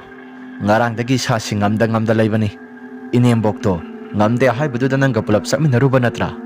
ꯍꯜꯂꯛꯄꯗ ꯑꯩꯁꯨ ꯂꯥꯏꯃꯨ ꯇꯤꯃꯨ ꯈꯔꯒ ꯊꯦꯡꯅꯗꯅ ꯀꯔꯤ ꯁꯥꯔꯦꯁꯦ? ꯍꯧꯖꯤꯛꯇꯤ ꯏꯁꯥꯁꯦ ꯂꯣꯛ ꯂꯩꯍꯧ ꯑꯁꯦꯡꯕꯃꯛꯀꯤ ꯇꯧꯈꯠꯂꯛꯂꯦ꯫ ꯐꯕꯨ ꯐꯔꯕꯅꯤ ꯂꯩꯃꯨ ꯇꯤꯃꯨꯅ ꯆꯦꯟꯗ꯭ꯔꯤꯕꯗꯣ꯫ ꯂꯩꯃꯨ ꯇꯤꯃꯨꯅꯕꯛꯇꯤ ꯂꯥꯏꯔꯗꯅ ꯃꯤꯅ ꯐꯥꯎꯕ ꯆꯦꯟꯕ ꯉꯝꯗ꯭ꯔꯕꯅꯤ꯫ ꯍꯩ, ꯅꯪ ꯑꯩ ꯁꯤꯈꯤꯕꯒ ꯊꯣꯛꯂꯕꯗꯤ ꯅꯪ ꯅꯃꯤꯠꯇꯒꯤ ꯅꯄꯤ ꯇꯥꯅꯤꯗꯣ꯫ ꯑꯁ ꯌꯥꯔꯦꯁꯦ, ꯋꯥꯊꯤ ꯋꯥꯔꯦꯝꯗꯣ ꯉꯥꯡꯒꯅꯨ꯫ ꯀꯩ ꯇꯧꯔꯒꯦ ꯅꯁꯥꯗꯣ? ꯀꯌꯥꯝ ꯁꯥꯒꯠꯂꯒꯦ? ꯉꯔꯥꯡ ꯑꯁꯦ ꯑꯩꯁꯨ ꯍꯜꯂꯛꯄ ꯈꯔ ꯊꯦꯡꯂꯦ꯫ ꯈꯨꯔꯥ ꯀꯨꯂꯆꯟꯗ꯭ꯔ ꯍꯣꯏꯒꯤ ꯃꯈꯣꯏꯒꯤ ꯃꯄꯥꯗꯨ ꯍꯦꯛ ꯍꯜꯂꯛꯄꯗ ꯀꯩꯅꯣ ꯈꯔ ꯍꯦꯛ ꯊꯦꯡꯅꯔꯨꯔꯦ꯫ ꯀꯩ ꯊꯦꯡꯅꯔꯤꯕ? ꯈꯪꯗꯦ, ꯈꯨꯔꯥ ꯀꯨꯂꯆꯟꯗ꯭ꯔꯁꯤ ꯂꯥꯏꯒꯤ ꯇꯤꯟꯒꯤ ꯊꯧ ꯈꯔ ꯇꯧꯏꯅ ꯂꯩꯀꯥꯏꯅ ꯍꯥꯏꯅꯔꯤꯕꯗꯣ ꯃꯗꯨ ꯆꯨꯝꯒꯗꯧꯔꯤꯕ꯭ꯔꯥ ꯈꯪꯗꯦ꯫ ꯑꯩꯁꯨ ꯏꯁꯥꯁꯤ ꯏꯍꯩ ꯍꯩꯅꯤꯡꯗꯕ ꯑꯃ ꯐꯥꯎꯈꯤꯗꯨꯅ ꯉꯔꯥꯡꯗꯒꯤ ꯍꯜꯂꯛꯂꯒ ꯑꯩꯁꯤ ꯆꯥꯛ ꯑꯃꯠꯇ ꯆꯥꯅꯤꯡꯗꯦ꯫ ꯏꯁꯥꯁꯤ ꯈꯤꯔꯨꯝ ꯇꯧꯔꯝꯕꯗꯣ ꯍꯧꯖꯤꯛꯇꯤ ꯏꯁꯥꯁꯤ ꯃꯄꯨꯡ ꯐꯥꯅ ꯁꯥꯒꯠꯂꯛꯂꯦ꯫ ꯂꯥꯏꯍꯧꯁꯨ ꯃꯄꯨꯡ ꯐꯥꯅ ꯌꯥꯎꯔꯕꯅꯤꯅ ꯏꯁꯥꯁꯤ ꯇꯨꯔꯣꯏ ꯉꯥꯔꯣꯏꯅꯅ ꯑꯗꯨꯃꯛ ꯆꯠꯄ ꯍꯥꯏꯕꯗꯨ ꯑꯣꯏꯔꯦ꯫ ꯍꯥꯏꯔꯪ ꯆꯠꯄ ꯃꯇꯝꯗꯁꯨ ꯌꯥꯝꯅ ꯅꯨꯡꯉꯥꯏꯇꯦ꯫ ꯐꯔꯦꯁꯦ, ꯑꯩ ꯍꯤꯗꯥꯛ ꯒꯨꯂꯤꯗꯣ ꯈꯔ ꯂꯩꯔꯨꯔꯒꯦ꯫ ꯏꯃꯥꯗꯤ ꯈꯔ ꯐꯍꯧꯔꯕ꯭ꯔꯥ? ꯐꯍꯧꯔꯦ꯫ ꯑꯗꯣ ꯌꯥꯔꯦꯁꯦ, ꯍꯤꯗꯥꯛ ꯒꯨꯂꯤ ꯈꯔ ꯀꯩꯅꯣ ꯈꯔ ꯆꯥꯅꯕ ꯇꯧꯁꯤ, ꯑꯆꯥꯄꯣꯠ ꯈꯔ ꯆꯥꯔꯒ꯫ ꯍꯣꯏ, ꯑꯗꯨꯝꯅ ꯍꯦꯛ ꯇꯧꯔꯁꯤ꯫ ꯑꯁꯤ ꯍꯥꯏꯔꯒ ꯁꯥꯟꯇꯤ ꯑꯃꯗꯤ ꯔꯟꯖꯤꯠ ꯃꯈꯣꯏ ꯑꯅꯤꯁꯨ ꯋꯥꯔꯤ ꯁꯥꯟꯅꯔꯦ꯫ ꯑꯗꯨꯒ ꯉꯥꯏꯍꯥꯛꯇꯪꯒꯤ ꯃꯇꯨꯡꯗ ꯁꯅꯥꯌꯥꯏꯃꯁꯨ ꯋꯥ ꯀꯩꯅꯣ ꯈꯔ ꯍꯥꯏꯔꯝꯂꯕ ꯃꯇꯨꯡꯗ ꯅꯥꯕ ꯈꯔ ꯊꯨꯅ ꯐꯔꯣ, ꯑꯩ ꯏꯊꯟꯇ ꯈꯛꯇ ꯂꯧꯕꯨꯛꯇ ꯀꯨꯝꯕꯁꯨ ꯅꯨꯡꯉꯥꯏꯇꯦ ꯍꯥꯏꯗꯅ ꯈꯔ ꯍꯥꯏꯔꯝꯂꯕ ꯃꯇꯨꯡ ꯃꯍꯥꯛꯁꯨ ꯃꯌꯨꯝꯗ ꯍꯜꯂꯛꯂꯦ꯫ ꯉꯔꯥꯡ ꯊꯦꯡꯅꯈꯤꯕ ꯔꯟꯖꯤꯠꯇ ꯊꯦꯡꯅꯈꯤꯕ ꯃꯌꯥꯝ ꯄꯨꯝꯅꯃꯛꯁꯤꯡ ꯑꯗꯣ ꯁꯅꯥꯌꯥꯏꯃꯁꯨ ꯃꯌꯨꯝꯗ ꯍꯜꯂꯛꯂꯕ ꯃꯇꯝ ꯃꯍꯥꯛꯀꯤ ꯅꯨꯄꯤ ꯏꯕꯤꯌꯥꯏꯗ ꯄꯥꯎꯁꯤꯡ ꯑꯗꯨ ꯇꯝꯃꯤ꯫ ꯃꯗꯨꯗ ꯏꯕꯤꯌꯥꯏꯅ ꯑꯁꯨꯝꯅ ꯍꯥꯏꯔꯛꯈꯤ, ꯑꯗꯨ ꯑꯣꯏꯔꯒꯅ ꯃꯇꯝ ꯈꯔꯗꯤ ꯂꯧꯕꯨꯛꯇ ꯀꯨꯝꯗ꯭ꯔꯁꯨ ꯑꯗꯨꯃꯛ ꯇꯣꯛꯀꯦꯒ ꯇꯣꯛꯑꯣꯗꯅ꯫ ꯍꯥꯏ, ꯃꯗꯨꯁꯨ ꯌꯥꯕ ꯅꯠꯇꯦꯅꯦ꯫ ꯂꯧꯕꯨꯛ ꯑꯁꯤꯒꯤ ꯃꯄꯥꯟ ꯑꯩꯈꯣꯏ ꯌꯨꯝ ꯑꯁꯤ ꯄꯨꯟꯅꯔꯤꯕ ꯅꯠꯇ꯭ꯔꯥ? ꯆꯍꯤ ꯑꯃꯒꯤ ꯀꯨꯝ ꯑꯃꯒꯤ ꯆꯥꯒꯗꯕ ꯄꯨꯝꯅꯃꯛꯁꯤꯡ, ꯐꯧꯆꯦꯡ ꯃꯌꯥꯝꯁꯤꯡ, ꯑꯗꯨꯒ ꯄꯩꯁꯥ ꯊꯣꯛꯂꯤꯕ ꯌꯨꯝ ꯑꯁꯤꯒꯤ ꯃꯔꯥꯡ ꯀꯥꯏꯅ ꯁꯤꯖꯤꯟꯅꯔꯤꯕ ꯃꯌꯥꯝ ꯑꯁꯤ ꯂꯧꯕꯨꯛ ꯑꯁꯤꯗꯒꯤ ꯊꯣꯛꯂꯤꯕ ꯅꯠꯇ꯭ꯔꯥ? ꯃꯁꯤ ꯀꯣꯟꯅ ꯃꯇꯥꯡ ꯆꯥꯕ ꯑꯃꯗ ꯀꯨꯝꯂꯕꯁꯨ ꯃꯁꯤꯗꯤ ꯌꯥꯕ ꯅꯠꯇꯦ꯫ ꯀꯩꯁꯨ ꯊꯣꯏꯗꯣꯛꯄ ꯇꯧꯔꯣꯏꯁꯤ꯫ ꯑꯁꯤ ꯍꯥꯏꯔꯒ ꯁꯅꯥꯌꯥꯏꯃꯁꯨ ꯃꯍꯥꯛꯀꯤ ꯅꯨꯄꯤꯗ ꯀꯩꯅꯣ ꯈꯔ ꯋꯥꯔꯤ ꯁꯥꯟꯅꯔꯝꯃꯤ꯫ ꯑꯁꯨꯝ ꯇꯧꯗꯅ ꯅꯨꯃꯤꯠ ꯈꯔꯅꯤꯗꯤ ꯀꯩꯁꯨ ꯊꯣꯏꯗꯣꯛꯄ ꯑꯃꯠꯇ ꯇꯧꯈꯤꯗ꯭ꯔꯦ꯫ ꯁꯅꯥꯌꯥꯏꯃꯁꯨ ꯂꯧꯕꯨꯛꯇ ꯑꯗꯨꯃꯛ ꯅꯨꯡꯇꯤꯒꯤ ꯀꯨꯝꯃꯤ꯫ ꯔꯟꯖꯤꯠꯁꯨ ꯃꯁꯥꯗꯣ ꯈꯔ ꯐꯔꯛꯂꯕ ꯀꯥꯟ ꯑꯗꯨꯗ ꯂꯧꯕꯨꯛ ꯇꯝꯅ ꯑꯗꯨꯃꯛ ꯂꯥꯛꯏ꯫ ꯑꯗꯨꯕꯨ ꯂꯧꯕꯨꯛ ꯑꯁꯤꯗ ꯁꯅꯥꯌꯥꯏꯃ ꯑꯃꯗꯤ ꯔꯟꯖꯤꯠꯅ ꯂꯩꯔꯤꯉꯩ ꯃꯇꯝ ꯑꯗꯨꯗ ꯀꯨꯂꯆꯟꯗ꯭ꯔꯒꯤ ꯃꯍꯥꯛꯀꯤ ꯐꯥꯔꯝ ꯍꯥꯏꯕꯗꯤ ꯆꯨꯒꯤ ꯐꯥꯔꯝ ꯑꯗꯨꯗ ꯀꯅꯥꯒꯨꯝꯕ ꯑꯃꯠꯇ, ꯀꯨꯂꯆꯟꯗ꯭ꯔꯁꯨ ꯉꯥꯏꯔꯦ, ꯑꯃꯁꯨ ꯉꯥꯏꯔꯦ, ꯀꯅꯥꯒꯨꯝꯕ ꯖꯤꯕ ꯑꯃꯠꯇ ꯆꯪꯕꯒꯨꯝꯅ ꯃꯃꯤ ꯑꯃꯠꯇ ꯎꯕ ꯐꯪꯗꯦ꯫ ꯏꯇꯥꯎ, ꯈꯨꯔꯥ ꯀꯨꯂꯆꯟꯗ꯭ꯔꯁꯦ ꯍꯟꯗꯛꯇꯤ ꯃꯍꯥꯛꯀꯤ ꯌꯨꯝꯗꯒꯤ ꯃꯄꯥꯜ ꯊꯣꯛꯄꯒ ꯑꯃꯠꯇ ꯎꯗꯦꯗ꯫ ꯀꯩꯗꯧꯕ ꯌꯥꯎꯔꯕꯖꯥꯠꯅꯣ? ꯃꯁꯥꯒ ꯉꯝꯗ꯭ꯔꯕ꯭ꯔꯥ? ꯏꯇꯥꯎ, ꯑꯩꯗꯤ ꯍꯪꯁꯦ ꯀꯥꯏꯅꯒ ꯑꯃꯠꯇ ꯍꯥꯏꯔꯛꯀꯅꯨꯀꯣ, ꯑꯩꯗꯤ ꯏꯁꯥꯁꯤ ꯏꯀꯤꯗꯀꯤ꯫ ꯔꯟꯖꯤꯠꯀꯤ ꯋꯥꯐꯝ ꯑꯁꯤꯗ ꯁꯅꯥꯌꯥꯏꯃꯅ, ꯍꯥꯏꯔꯛꯑꯣꯏ, ꯒ꯭ꯌꯥꯟ ꯇꯥꯅ ꯑꯗꯨꯃꯛ ꯂꯩꯁꯤꯗ꯫ ꯑꯩꯁꯨ ꯃꯍꯥꯛꯀꯤ ꯐꯥꯔꯝ ꯑꯁꯤꯗ ꯆꯪꯕꯁꯤ ꯏꯀꯤꯗꯀꯤ, ꯇꯟꯁꯨ ꯌꯥꯝꯅ ꯇꯜꯂꯤ꯫ ꯆꯨꯕꯗꯤ ꯌꯥꯝꯅ ꯐꯩ ꯍꯥꯏꯕꯕꯨ ꯆꯪꯕꯗ ꯌꯥꯝꯅ ꯇꯜꯂꯤ꯫ ꯑꯁꯨꯝꯅ ꯋꯥꯔꯤ ꯋꯥꯇꯥꯏ ꯁꯥꯟꯅꯗꯨꯅ ꯂꯩꯔꯤꯉꯩ ꯃꯇꯝ ꯑꯗꯨꯗ ꯅꯨꯡꯊꯤꯜꯒꯤ ꯃꯇꯝꯅꯒ ꯑꯣꯏꯁꯤꯜꯂꯤ꯫ ꯐꯥꯔꯝ ꯑꯗꯨꯒꯤ ꯅꯥꯀꯜ ꯊꯪꯕ ꯁꯔꯨꯛ ꯑꯗꯣꯝꯗ ꯌꯦꯡꯊꯣꯛꯂꯨꯕ ꯃꯇꯝꯗ ꯃꯨꯁꯤꯟ ꯃꯨꯔꯕ ꯅꯨꯄꯥ ꯑꯃ ꯂꯦꯞꯄꯒꯨꯝ ꯎꯏ꯫ ꯃꯇꯧ ꯑꯗꯨꯗ ꯔꯟꯖꯤꯠꯅ, ꯏꯇꯥꯎ, ꯑꯥꯗ ꯂꯩꯔꯤꯁꯦ ꯀꯅꯥꯅꯣ? ꯑꯥꯗ ꯂꯩꯔꯤꯁꯦ ꯁꯤꯕꯨ ꯑꯩꯒꯤ ꯃꯤꯠꯅꯔꯥ ꯀꯔꯤꯅꯣ? ꯀꯗꯥꯏ? ꯑꯁꯤ ꯍꯥꯏꯔꯒ ꯁꯅꯥꯌꯥꯏꯃꯁꯨ ꯌꯦꯡꯉꯤ꯫ ꯇꯧꯔꯤꯕ ꯄꯨꯝꯅꯃꯛꯁꯤꯡ ꯂꯦꯞꯂꯤꯕ ꯃꯤꯁꯛ ꯑꯗꯣ ꯁꯅꯥꯌꯥꯏꯃꯁꯨ ꯃꯌꯦꯛ ꯁꯦꯡꯅ ꯎꯔꯦ. ꯁꯅꯥꯌꯥꯏꯃꯅ ꯏꯇꯥꯎ, ꯑꯥꯗ ꯂꯩꯔꯤꯁꯤꯗꯤ ꯁꯤꯕꯨ ꯀꯅꯥꯅꯣ ꯃꯨꯁꯤꯟ ꯃꯨꯔꯒ ꯂꯦꯞꯄꯒ ꯂꯩꯔꯤꯁꯤ? ꯅꯪꯁꯨ ꯉꯥꯏꯔꯦ ꯑꯩꯁꯨ ꯉꯥꯏꯔꯦ ꯀꯔꯤꯒꯨꯝꯕ ꯑꯃꯠꯇ ꯈꯪꯗꯦ. ꯀꯔꯤꯅꯣ ꯁꯤꯕꯨ? ꯑꯩꯗꯤ ꯏꯇꯟꯇ ꯇꯜꯂꯤꯗ. ꯐꯔꯦꯁꯤ, ꯂꯩꯅꯤꯡ ꯂꯩꯖꯕ ꯂꯩꯅꯤꯡ ꯇꯣꯛꯆꯕ, ꯊꯕꯛꯇꯤ ꯁꯨꯕ ꯂꯦꯞꯄ ꯌꯥꯗꯦ. ꯑꯁꯤ ꯍꯥꯏꯔꯒ ꯊꯕꯛ ꯑꯁꯤ ꯃꯈꯥ ꯇꯥꯅ ꯑꯗꯨꯃꯛ ꯁꯨꯏ. ꯑꯗꯨꯕꯨꯁꯨ ꯃꯔꯛ ꯑꯗꯨꯗ ꯂꯩꯔꯤꯕ ꯃꯨꯁꯤꯟ ꯃꯨꯕꯗꯨꯗꯤ ꯅꯨꯃꯤꯠ ꯇꯥꯁꯤꯜꯂꯛꯂꯕ ꯐꯥꯎꯕꯗ ꯑꯗꯨꯃꯛ ꯂꯩꯕꯗꯤ ꯂꯦꯞꯇꯦ. ꯏꯇꯥꯎ, ꯍꯥꯏꯒꯨꯝꯅꯗꯅ ꯉꯁꯥꯏꯒꯤꯗꯣ ꯑꯗꯨꯃꯛ ꯂꯦꯞꯄꯒ ꯂꯩ. ꯅꯪꯁꯨ ꯑꯃꯨꯛꯇ ꯌꯦꯡꯉꯨ. ꯀꯩꯅꯣ ꯁꯤꯕꯨ?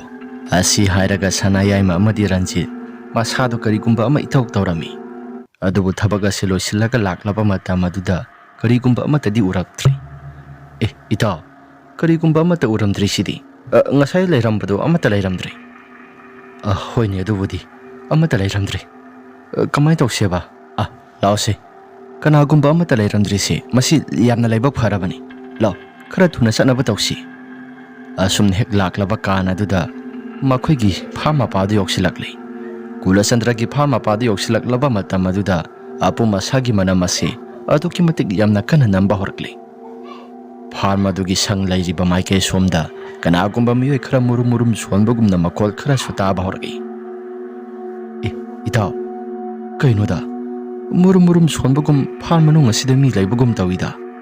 ꯏꯇꯥꯎ, ꯉꯥꯏꯍꯥꯛꯇꯪꯗꯤ ꯐꯝꯃꯒ ꯁꯤꯗꯩꯁꯤꯗ ꯃꯈꯣꯜ ꯑꯁꯤ ꯇꯥꯈꯤꯁꯤꯔꯥ? ꯁꯅꯥꯌꯥꯏꯃꯅ ꯍꯣꯏ, ꯁꯣꯔꯣꯛꯀꯤ ꯃꯇꯥꯏꯁꯤꯗ ꯉꯥꯏꯍꯥꯛꯇꯪ ꯂꯩꯈꯤꯁꯤ. ꯑꯁꯤ ꯍꯥꯏꯔꯒ ꯑꯅꯤꯗꯣ ꯇꯨꯃꯤꯟꯅ ꯁꯨꯃꯛ ꯂꯩ. ꯉꯥꯏꯍꯥꯛꯇꯪꯒꯤ ꯃꯇꯨꯡꯗ ꯐꯥꯔꯝ ꯑꯗꯨꯒꯤ ꯃꯅꯨꯡ, ꯍꯥꯏꯕꯗꯤ ꯆꯨ ꯂꯩꯔꯤꯕ ꯃꯅꯨꯡ ꯑꯗꯨꯗ ꯀꯅꯥꯒꯨꯝꯕ ꯃꯤꯑꯣꯏ ꯈꯔ ꯅꯩꯊꯦꯛ ꯅꯩꯊꯦꯛꯇꯅ ꯆꯨꯁꯤꯡ ꯑꯗꯨ ꯀꯛꯊꯠꯄꯒꯤ ꯃꯈꯣꯜ ꯑꯃ ꯌꯥꯝꯅ ꯍꯧꯅ ꯇꯥꯕ ꯍꯧꯔꯛꯂꯤ. ꯏꯇꯥꯎ, ꯆꯨ ꯍꯧꯔꯤꯕ ꯃꯥꯏꯀꯩ ꯁꯣꯝꯁꯤ ꯀꯅꯥꯒꯨꯝꯕ ꯃꯤꯑꯣꯏ ꯑꯃꯅ ꯆꯨ ꯃꯌꯥꯝ ꯑꯁꯤ ꯌꯥꯟꯊꯠꯄꯒꯨꯝꯅ ꯃꯈꯣꯜ ꯈꯔ ꯇꯥꯏꯗ. ꯅꯪꯕꯨ ꯇꯥꯗꯕ꯭ꯔꯣ? ꯁꯅꯥꯌꯥꯏꯃꯅ ꯇꯥꯏꯌꯦ. ꯉꯥꯏꯈꯣꯁꯦ, ꯁꯪ ꯃꯅꯨꯡ ꯑꯁꯤꯗ ꯀꯅꯥꯒꯨꯝꯕ ꯑꯃꯅ ꯁꯪ ꯑꯁꯤ ꯊꯨꯒꯥꯏꯕꯒꯨꯝꯅ ꯃꯈꯣꯜ ꯈꯔ ꯇꯥꯔꯤꯕꯁꯦ ꯀꯔꯤꯅꯣ? ꯍꯥꯏꯐꯦꯠꯇꯪ ꯌꯦꯡꯁꯤꯔꯥ? ꯑꯁꯤ ꯍꯥꯏꯔꯒ ꯁꯅꯥꯌꯥꯏꯃꯅ ꯍꯥꯏꯔꯛꯏ. ꯔꯟꯖꯤꯠꯁꯨ ꯃꯈꯣꯜ ꯑꯗꯨ ꯑꯗꯨꯃꯛ ꯇꯥꯏ. ꯁꯪ ꯃꯅꯨꯡ ꯑꯗꯨꯗꯒꯤ ꯀꯅꯥꯒꯨꯝꯕ ꯑꯃꯅ ꯍꯣꯒꯥꯏꯔꯒ ꯐꯛꯂꯥꯡꯁꯤꯡ ꯑꯗꯨ ꯀꯟꯊꯕꯒꯤ ꯃꯈꯣꯜꯒꯨꯝꯅ ꯃꯈꯣꯜꯁꯤꯡ ꯑꯗꯨ ꯍꯧꯕꯅ ꯑꯗꯨꯃꯛ ꯂꯦꯞꯄ ꯂꯩꯇꯅ ꯇꯥꯕ ꯍꯧꯔꯛꯂꯤ. ꯁꯅꯥꯌꯥꯏꯃꯅ ꯃꯥꯒꯤ ꯐꯥꯔꯝ ꯑꯁꯤ ꯀꯩꯒꯨꯝꯕ ꯑꯃ ꯏꯇꯧ ꯇꯧꯕ꯭ꯔꯥ? ꯈꯨꯗꯣꯡꯊꯤꯕ ꯑꯃ ꯊꯣꯛꯄ ꯃꯥꯜꯂꯤ. ꯏꯇꯥꯎ, ꯍꯥꯏꯐꯦꯠꯇꯪ ꯆꯪꯉꯒ ꯌꯦꯡꯉꯨꯁꯤꯔꯥ? ꯔꯟꯖꯤꯠꯅ ꯑꯩꯗꯤ ꯆꯪꯕ ꯌꯥꯝꯅ ꯇꯜꯂꯤ. ꯃꯁꯤꯒꯤ ꯃꯐꯝ ꯖꯒꯥꯁꯤ ꯅꯍꯥꯟꯈꯩꯗꯤ ꯑꯩ ꯀꯩꯒꯨꯝꯕ ꯑꯃ ꯏꯇꯧ ꯇꯧꯔꯒ ꯂꯩꯈꯤꯕꯅꯤ. ꯑꯗꯨꯅ ꯑꯩ ꯆꯪꯕ ꯇꯜꯂꯤ. ꯐꯔꯦꯁꯤ, ꯆꯪꯕ ꯇꯜꯂꯒꯅ ꯉꯥꯏꯍꯥꯛꯇꯪ ꯂꯩꯔꯁꯤ. ꯑꯁꯤ ꯍꯥꯏꯅꯗꯨꯅ ꯂꯩꯔꯤꯉꯩ ꯃꯇꯝ ꯑꯗꯨꯗ ꯐꯥꯔꯝꯒꯤ ꯅꯥꯀꯜ ꯊꯪꯕꯗ ꯂꯩꯔꯤꯕ ꯆꯨ ꯍꯧꯔꯤꯕ ꯃꯌꯥꯝꯁꯤꯡ ꯑꯗꯨꯒꯤ ꯃꯔꯛꯇ ꯋꯥꯡꯊ꯭ꯔꯪ ꯋꯥꯡꯕ ꯃꯨꯁꯤꯟ ꯃꯨꯕ ꯑꯃ ꯂꯩꯕꯒꯨꯝ ꯇꯧꯔꯛꯂꯤ. ꯃꯗꯨ ꯈꯔ ꯈꯔ ꯂꯥꯛꯂꯕ ꯀꯥꯟ ꯑꯗꯨꯗ ꯃꯕꯥꯅꯤꯁꯤ ꯀꯤꯕꯅꯁꯨ ꯌꯥꯗ꯭ꯔꯕꯅꯤ. ꯁꯣꯔꯣꯛꯀꯤ ꯃꯇꯥꯏꯗ ꯍꯧꯔꯤꯕ ꯃꯣꯡꯁꯣꯡ ꯑꯗꯨꯒꯤ ꯅꯥꯀꯜꯗ ꯍꯥꯏꯐꯦꯠ ꯆꯪꯉꯤ. ꯑꯗꯨꯒ ꯇꯧꯔꯤꯕ ꯄꯨꯝꯅꯃꯛꯁꯤꯡ ꯑꯗꯨ ꯌꯦꯡꯉꯤ. ꯋꯥꯡꯊ꯭ꯔꯪ ꯋꯥꯡꯕ ꯃꯤꯁꯛ ꯑꯗꯨꯁꯨ ꯊꯣꯔꯛꯂꯕ ꯃꯇꯝ ꯑꯗꯨꯗ ꯈꯣꯡꯕꯥꯟ ꯑꯗꯨꯗ ꯍꯦꯛꯇ ꯆꯣꯡꯊꯩ. ꯑꯗꯨꯒ ꯈꯣꯡꯕꯥꯟ ꯑꯗꯨꯗ ꯏꯔꯨꯞꯄꯒꯨꯝꯅ ꯃꯈꯣꯜ ꯈꯔꯁꯨ ꯇꯥꯕ ꯍꯧꯔꯛꯏ. ꯅꯥꯀꯜꯗ ꯂꯩꯔꯤꯕ ꯍꯦꯟꯄꯝ ꯑꯗꯨꯁꯨ ꯀꯅꯥꯒꯨꯝꯕ ꯃꯤꯁꯛ ꯑꯃꯅ ꯅꯣꯝ ꯅꯣꯝꯗꯨꯅ ꯁꯥꯟꯅꯔꯛꯄꯒꯨꯝ ꯃꯈꯣꯜ ꯈꯔ ꯇꯥꯕ ꯍꯧꯔꯛꯏ. ꯍꯦꯟꯄꯝ ꯑꯗꯨ ꯃꯊꯟꯇ ꯅꯣꯝꯂꯛꯄꯗꯨꯗ ꯃꯕꯥꯅꯤꯗꯣ ꯀꯤꯕꯅ ꯌꯥꯗ꯭ꯔꯦ. ꯏꯇꯥꯎ, ꯇꯧꯔꯤꯕ ꯃꯑꯣꯡ ꯃꯇꯧꯁꯤꯡ ꯑꯁꯤꯗꯤ ꯌꯨꯝꯗ ꯍꯟꯕꯁꯨ ꯍꯟꯉꯝꯗ. ꯃꯐꯝ ꯖꯒꯥ ꯑꯁꯤꯗ ꯇꯧꯔꯤꯕ ꯄꯨꯝꯅꯃꯛꯁꯤꯡ ꯑꯁꯤ ꯑꯁꯨꯝ ꯌꯦꯡꯕ ꯇꯥꯔꯕ꯭ꯔꯥ? ꯏꯇꯥꯎ, ꯉꯥꯏꯈꯣ, ꯉꯥꯏꯍꯥꯛꯇꯪꯗꯤ ꯂꯩꯈꯤꯁꯤ. ꯑꯗꯨꯒ ꯃꯇꯥꯡ ꯃꯇꯝꯅ ꯌꯥꯔꯛꯇ꯭ꯔꯒꯗꯤ ꯌꯨꯝꯗ ꯈꯔ ꯊꯨꯅ ꯍꯟꯅꯕ ꯇꯧꯁꯤ. ꯑꯁꯤ ꯍꯥꯏꯔꯒ ꯑꯅꯤꯁꯤ ꯋꯥꯔꯤ ꯋꯥꯇꯥꯏ ꯈꯔ ꯁꯥꯟꯅꯗꯨꯅ ꯂꯩꯔꯤꯉꯩ ꯃꯇꯝ ꯑꯗꯨꯗ ꯍꯧꯖꯤꯛ ꯉꯥꯏꯍꯥꯛꯇꯪꯒꯤ ꯃꯃꯥꯡꯗ ꯇꯥꯔꯝꯕ ꯄꯨꯝꯅꯃꯛꯁꯤꯡ ꯑꯗꯨ ꯂꯣꯏꯅ ꯄꯨꯡꯇꯣꯛ ꯇꯣꯛꯈ꯭ꯔꯕ ꯃꯇꯨꯡ ꯆꯐꯨ ꯎꯌꯥꯟ ꯂꯪꯈꯥꯏꯕꯒꯤ ꯃꯈꯣꯜ ꯑꯁꯤ ꯂꯦꯞꯄ ꯂꯩꯇꯅ ꯑꯃꯨꯛ ꯇꯥꯕ ꯍꯧꯔꯛꯂꯤ. ꯍꯥꯟꯅ ꯑꯄꯨꯝ ꯑꯁꯥꯒꯤ ꯃꯅꯝ ꯅꯝꯂꯛꯄꯗꯨꯁꯨ ꯑꯃꯨꯛꯀ ꯍꯦꯟꯅ ꯃꯅꯝ ꯑꯁꯤ ꯀꯟꯕ ꯍꯦꯜꯂꯛꯂꯤ. ꯃꯅꯝ ꯑꯁꯤ ꯌꯥꯝꯅ ꯅꯝꯊꯤ ꯍꯥꯏꯗꯅ ꯃꯈꯣꯏꯁꯨ ꯃꯅꯥꯇꯣꯟ ꯑꯁꯤ ꯃꯦꯟꯁꯤꯟ ꯃꯦꯟꯁꯤꯟꯗꯅ ꯑꯗꯨꯃꯛ ꯈꯥꯡꯉꯤ. ꯑꯁꯨꯝꯅ ꯉꯥꯏꯍꯥꯛꯇꯪꯒꯤ ꯃꯇꯨꯡ ꯆꯩꯁꯨ ꯄꯥꯏꯕ ꯑꯍꯜ ꯑꯃꯒꯤ ꯃꯇꯧꯒꯨꯝꯅ ꯐꯥꯔꯝ ꯑꯗꯨꯒꯤ ꯃꯅꯨꯡ ꯑꯗꯨꯗꯒꯤ ꯇꯞꯅ ꯇꯞꯅ ꯊꯣꯛꯂꯛꯂꯤ. ꯁꯪ ꯑꯗꯨꯗꯒꯤ ꯁꯅꯥꯌꯥꯏꯃꯅ ꯑꯥꯗ ꯊꯣꯛꯂꯛꯏꯁꯤ ꯈꯨꯔꯥ ꯀꯨꯂꯆꯟꯗ꯭ꯔ ꯅꯠꯇ꯭ꯔꯥ? ꯏꯇꯥꯎ, ꯌꯦꯡꯉꯨꯇꯨ, ꯑꯥꯗꯒꯤ ꯈꯨꯆꯠ ꯑꯁꯤ ꯃꯥꯟꯗ꯭ꯔꯣ? ꯔꯟꯖꯤꯠꯅ ꯃꯥꯜꯂꯤ. ꯃꯥꯗꯤ ꯅꯨꯃꯤꯗꯥꯡꯒꯤ ꯃꯇꯝ ꯑꯁꯤꯗ ꯃꯌꯨꯝꯗ ꯀꯥꯒꯦ ꯍꯥꯏꯗꯅ ꯇꯧꯔꯤꯕ꯭ꯔꯥ? ꯉꯥꯏꯈꯣꯗ, ꯁꯨꯝ ꯃꯨꯟꯅ ꯌꯦꯡꯈꯤꯁꯤ. ꯑꯁꯤ ꯍꯥꯏꯗꯅ ꯌꯦꯡꯗꯨꯅ ꯂꯩꯔꯤꯉꯩ ꯀꯨꯂꯆꯟꯗ꯭ꯔꯗꯣ ꯆꯩꯁꯨ ꯀꯣꯛ ꯀꯣꯛ ꯍꯥꯏꯗꯅ ꯑꯗꯨꯃꯛ ꯂꯥꯛꯏ. ꯑꯗꯨꯒ ꯁꯣꯔꯣꯛꯀꯤ ꯃꯌꯥꯏ ꯇꯝꯅ ꯑꯗꯨꯃꯛ ꯆꯞ ꯇꯤꯡꯅ ꯂꯦꯞꯄꯒ ꯂꯩ. ꯀꯩꯅꯣ ꯃꯥꯅ ꯇꯧꯔꯤꯁꯤ? ꯀꯩꯅꯣꯃꯗꯤ ꯏꯇꯧ ꯇꯧꯏꯗ. ꯑꯁꯤ ꯍꯥꯏꯗꯅ ꯃꯨꯟꯅ ꯌꯦꯡꯗꯨꯅ ꯂꯩ. Kulasandra masado kaigumba ma itaw tawrabani masado ithek theklaga leibagum masado kaigumba ma itaw tawraga sorok mayaiduda khongrai salaga dumak phamduna makhwang chaptingna dumak leikhre asumna leiringai tanja sida tata trak ama yamna yangna thoraklaba matung horn ka mata khongdaba makai sorok mayaidu tuba samba makai dumak thauduna satkre makhuni yengduna leiriba Kulasandra do siba tare haidana dumak khantuna leibani wadi ama tangangdi adubu Kulasandra do samtatuna sakraba phawbada adumak masi lengdana sorok mayaiduda dumak phamduna leirami mataududa makhweni suki bana yadri ida sidi kaina tawri sidi sorok asida gari thauduna laklabasu khura Kulasandra si masi ama talengba tawda dumak tumena phamduna leire sidi tasing tasing latamnaredana mahaki thawai mi ka sap manaba misa ama laibra asi haidana wari kaya maromama ngangna duna leiringai matam maduda Kulasandra gi farm gi sang aduda kana agomba misak ama yamna kanna yamna na hebagi khonjel amada laudana kapagumna makhol khara su taba horakle makhol adu taba matam da mabani de hana dagi hena kiduna leire amuki hena kiba phorkle ida tawri bapum namak singa sita singna sigi hanubasina laigi tingi thau tawduna tawri bapum namak singa si mana thonba ngakto oiganida tasingna laikai gi mina sanare hainaribado mase sumsoi soidana sumgadawri asumna wari watai sanaduna leiringai matam maduda ngasai makai uramba pumnamaksing sorok mayaida phamduna leiramba Kulasandra do amu ukhidri mabani sukadai da sakrabano haiduna leidana dumak yengi adubu yengba yaba yenglaba sukadai tana sakrabano haiba mata khangawdri asumna leiringai mabani gi mangak sam karak haibadi mabani gi mayai karak aduda kana agumba ahal amana asumna hairakhi hai nabani ni yenglibado ai natra asumna hek hairakpa matam maduda kanano haiduna hek yengthokloi adubu maiba Kulasandra gi mahaki phibam ikai kairaba masado khuirum tawriba sakta maduda amuke hena kiraba sakta mamaga hek yoksinbagum tawrakpaduda sanayaima amadi Ranjit masado khamprek khangduna yamna kan hekta laurami asumna lauduna leiringai matam maduda mabani sumapha marang khangdana sengya haidana tawrakpani maduda kanagumba amana makhut paiduna singbagumna khamduna thamkri Ranjit suma sadi apha punaba ama tawduna sanayai mada sumna hairakhi itaw aigi sase kanagumba amana phare itaw sanayai mana hai kaidawragi nangbo lo khara thuna sensela asi haidana Ranjita yamna toina haijai adubu Ranjit ki masa sidi senbaga mata ngamdri makhut asida kanagumba amana yanbagumna makhut ase phaduna laikre itaw asengbani aigi khuse kanagumba amana phaduna laikre asumna haiduna leiringai matam aduda sangadugi manung thangba saruk adomda yamna kan hekta law khongduna tawbasi lepa leitana taba horakli farm adu sukanagumba amana hekta su mayam singadu yanthatana mai thagalakpagi makholam hekta taba horakli numidangi matam aduda maikhu thokna hekta sakpa horakli aduga leijiba farm adugi yum adu sukanagumba miyoi kharana kappa lawbagi makhol aduga kanagumba amana nokpagi makhol asi lepa leitana hekta takhalai tanjaduda nong asisu hekta khakpa lawba tawraga chuthadugi tawrakle makup khara chutharakle lairiba henpa masisu aduki matik yamna kana nomba horakle tawriba pumnamak singa silai mutimu mayam singado numidangi matam aduda farm adugi akoibaduda leidana satpa horakle mafam marangti amta khangdana itaw la aikoi mafam jaga sida kuina leitharabadi aikoi thawai soidana mangba tare mafam jaga se khara thuna thadoktu nai khoi satnaba tawrasi Ranjit masado gyan men imang mangle ita sapudi salasi aduda aigi khurasi singbaga mata hek chatkidri as lausi adumna haijarabasu Ranjit ki masado singbaga mata chatkidri sanayai mana wakhalda karigumba khara khalaktuna mahak adusu matai oirapna khara thokli aduga mahaki haksangi singado handoraklaba matamda makubakta khara yaraga saisilai tawriba matau pumnamak singa sida Ranjitna khamprek khanglaga sumna hairai itaw kaino nangna tawrido nati nungsa manam ngaktai sase yararoine aina tawrise nangi phanabani ase lengdebi adum layu asi hairaga sanayaima anirak ahumlak saisilai asumna saisilakpa kana duda karigumba amate hek tawkhidri Ranjit ki masada apha punaba tawramba pumnamak singa dusu loine hekta thadorakle farm ꯑꯗꯨꯗ ꯂꯩꯔꯤꯕ ꯁꯨ ꯃꯌꯥꯝꯁꯤꯡ ꯑꯗꯨꯁꯨ ꯃꯩ ꯃꯊꯪ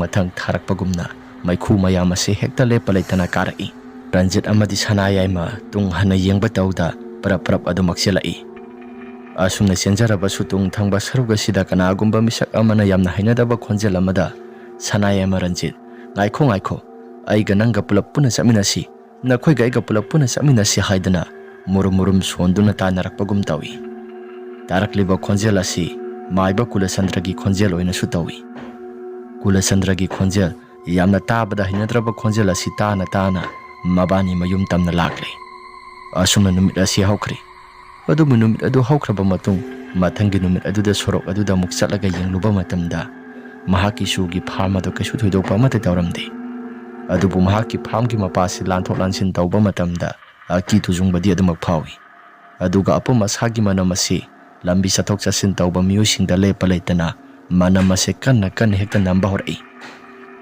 ꯂꯩꯀꯥꯏꯒꯤ ꯃꯤꯌꯥꯝꯁꯤꯡꯅ ꯋꯥ ꯈꯔ ꯈꯟꯅꯔꯕ ꯃꯇꯨꯡ ꯑꯄꯨꯝ ꯑꯁꯥꯒꯤ ꯃꯅꯝ ꯅꯝꯂꯤꯕꯁꯤ ꯀꯔꯝ ꯇꯧꯅ ꯅꯝꯂꯤꯕꯅꯣ ꯍꯥꯏꯗꯅ ꯂꯩꯀꯥꯏꯒꯤ ꯃꯤꯌꯥꯝꯁꯤꯡ ꯑꯁꯤꯁꯨ ꯈꯟꯕ ꯍꯧꯔꯛꯂꯦ꯫ ꯂꯩꯀꯥꯏꯒꯤ ꯑꯍꯜ ꯑꯃꯅ "ꯑꯩꯈꯣꯏꯒꯤ ꯇꯥꯗ ꯀꯨꯂꯆꯟꯗ꯭ꯔꯁꯤ ꯃꯍꯥꯛꯅ ꯊꯥꯏꯅꯉꯩꯗ ꯍꯩꯔꯝꯕ ꯃꯍꯩꯁꯤꯡ ꯑꯗꯨ ꯑꯃꯨꯛ ꯂꯦꯞꯄ ꯂꯩꯇꯅ ꯁꯥꯟꯅꯔꯛꯂꯕ꯭ꯔꯥ?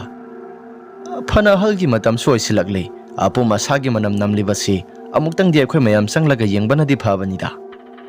ꯂꯩꯀꯥꯏꯒꯤ ꯃꯤꯌꯥꯝꯅꯁꯨ ꯆꯪꯂꯒ ꯑꯃꯨꯛꯇꯪꯗꯤ ꯌꯦꯡꯁꯤ ꯍꯥꯏꯗꯅ ꯃꯌꯥꯝ ꯆꯪꯗꯨꯅ ꯌꯦꯡꯕ ꯃꯇꯝꯗ ꯑꯉꯛꯄꯒꯤ ꯃꯇꯧꯅꯤ꯫ ꯀꯨꯂꯆꯟꯗ꯭ꯔ ꯃꯁꯥꯗꯨ ꯇꯪꯈꯥꯏ ꯑꯃ ꯄꯠꯊ ꯄꯨꯝꯊꯕ ꯑꯣꯏꯅ ꯇꯧꯗꯨꯅ ꯑꯁꯤꯕ ꯍꯛꯆꯥꯡ ꯑꯣꯏꯅ ꯐꯪꯂꯦ꯫ ꯃꯃꯥꯏ ꯃꯃꯤꯠ ꯑꯗꯨꯁꯨ ꯍꯟꯅ ꯈꯔ ꯆꯠꯄ ꯍꯧꯔꯛꯂꯕ ꯃꯇꯝꯅꯤ꯫ ꯃꯌꯥꯝ ꯑꯁꯤ ꯃꯅꯝ ꯅꯝꯗꯨꯅ ꯃꯅꯥꯇꯣꯟꯁꯤꯡ ꯑꯁꯤ ꯂꯣꯏꯅ ꯃꯦꯟꯅꯩ꯫ "ꯏꯁ, ꯁꯤꯗꯤ ꯃꯇꯧ ꯀꯔꯝꯅ?"